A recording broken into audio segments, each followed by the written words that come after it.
Democrats have been feeling fairly confident about Joe Biden's general election prospects based on the fact that he consistently holds somewhat of a lead nationally in the polls over Donald Trump.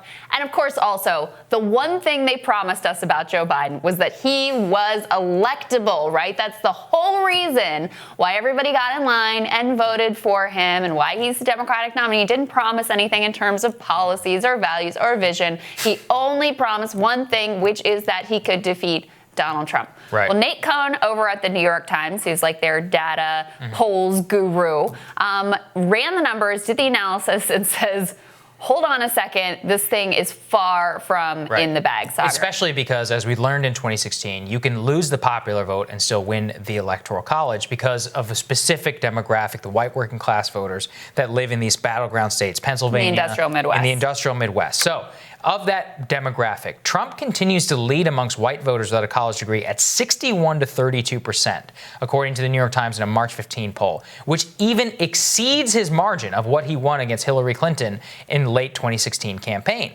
It also shows that Biden, despite his repeated appeal to blue-collar workers, has made, quote, little to no progress in winning back white voters without a college degree who supported Barack Obama in 2012 and Mr. Trump in 2016. So this is a direct undercut of the entire theory of the Biden case for the presidency. And over years, even before Barack Obama, we have seen that group moving steadily towards the Republican Party. Right. And so absent any massive shift in the dynamic, you would essentially expect that trend to continue.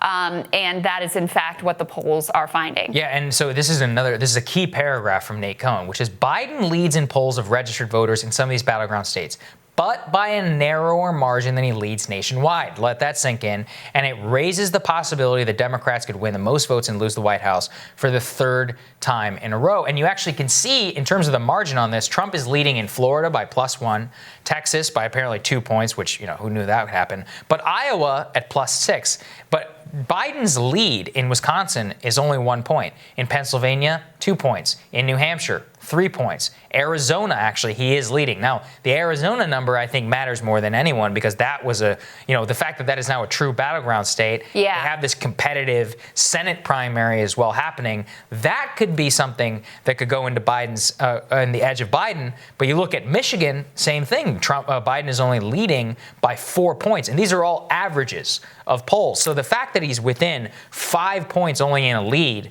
of where the campaign and the race stands right now, without any real money spent defining Biden, without any of the real campaign, it's not a good place for Joe Biden. Right. Democrats are kind of in this in-between place where the blue wall states, the industrial Midwestern states that famously went from Barack Obama, switched over to Donald Trump, those are kind of shifting in the wrong direction for Democrats. And yet on the other side, some of the states like Texas and Arizona who are shifting in the direction of Democrats, are becoming more favorable for Democrats on the basis of suburban voters. Those haven't quite shifted enough for Democrats to have those in range, although Arizona, and I think some new polling came out of Arizona that looked very good for Joe Biden as well. It does. The other part that Nate Cohn really outlines here is the difference between this far out. These polls are just looking at registered voters. They're not putting voters through these likely voter screens, which usually serve to benefit Republicans. Yes. And especially we know with Donald Trump, he, at least based on the 2016 history,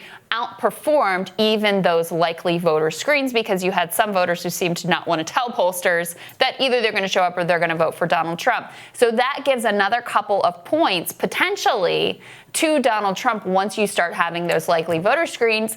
And you compare the past histories we've been doing in the show. This isn't something that Nate talked about, but something we've talked about here.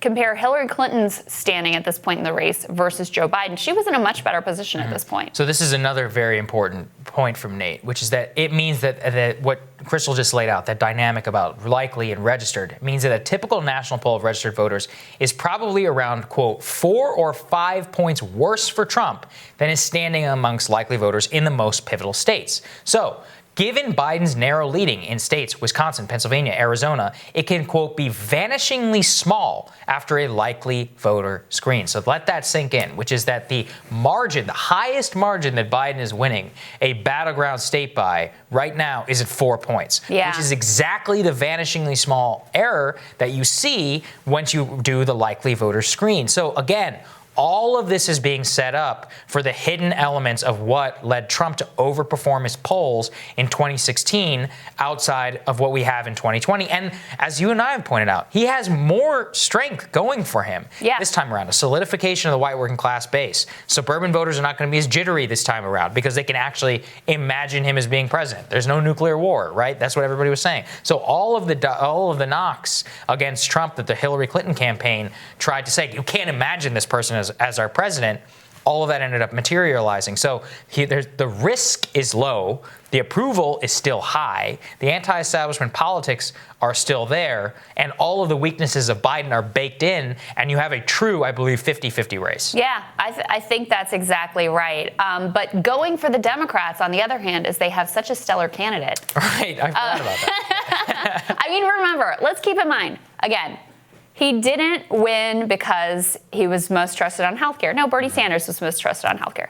He didn't win because he was most trusted on climate change. Bernie Sanders was most trusted on climate change. He didn't win because voters liked his record or what he stood for. He won because the media and the Democratic Party told them, this is the guy to beat Donald Trump. And your number one issue is beating Donald Trump. Joe Biden is the guy. So now we have polling that shows even that one thing that they promised to deliver on is very, very much in doubt. Certainly not. And they have a candidate who, in his new podcast, continues to reveal some of the ways in which he may not quite be up to the job. Let's take a listen. Well, I'd like to welcome John to the show. John, thanks for being here, pal. Thank you, sir. Honored to be here. Well,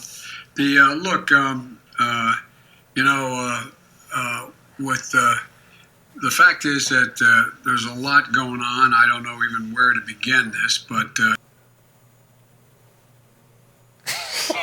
Okay, so remember this.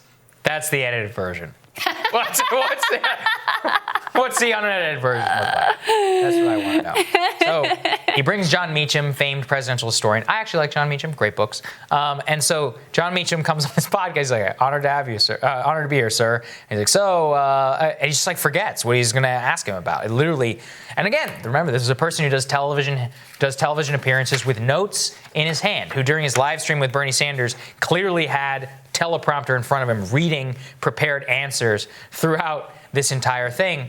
All of this just sets up look, this is the dynamic, and we're going to have to hammer this home every day because nobody else will even talk about it, is that Biden is basically leaving all of this up to Trump. It's up to Trump whether he gets reelected or not. Completely. It has almost nothing to do with his opponent. Not at all. Not at all. He won the Democratic primary by default, and he could win the presidency easily. by default. We should make that very clear. Could absolutely happen. Look, it could happen. Trump is incredibly capable of continuing to bungle the coronavirus response, to make a fool out of himself, like all those, and be just so obnoxious, frankly, that people are just like, forget it. Let's try something else. And Joe can hang out in the background, and people don't really listen to that clip. They don't really pay attention much to who he is today. And this was the key dynamic during the Democratic primary. They didn't look so much about who you are today and whether you're up to the job. They had an imagined caricature of him in his glory days, right, from the past, and that's what they voted for. That could easily happen in November. And in fact, with the coronavirus crisis, in some ways it allows Joe to be hidden so that they can maintain that image from the past of who he actually was. Not even the reality of who he was, but the imagined best case scenario of who he was. Yeah, there you go. I mean, it's a very difficult situation for them. And the dynamics of this and the weakness, again, because the mainstream media narrative continues to be like, oh, Biden is up in the polls, all this, and they can't, we saw this all fall out from the bottom. And the most serious pollsters who learned lessons from 2016 are laying it out for you, and they still won't give it to the American public. This is the real story of what the polls are right now. Indeed. Yeah. Tomorrow on Rising, Justice Democrats Alexandra Rojas is going to join us to share their demands for Joe Biden as the Democratic nominee. And impact entrepreneur, New York Times bestselling author Dylan Ratigan. He shares his reactions to Congress's bailout legislation. So As always- one thing you guys may not know is Dylan Radigan was the very first person to ever put me on there TV. you go. So So I've known him for a long time. Thank That'll you, be Dylan. fun. As go. As always, please like, share, and subscribe to always get our content. You guys have a great day. We will see you back here later. See you guys.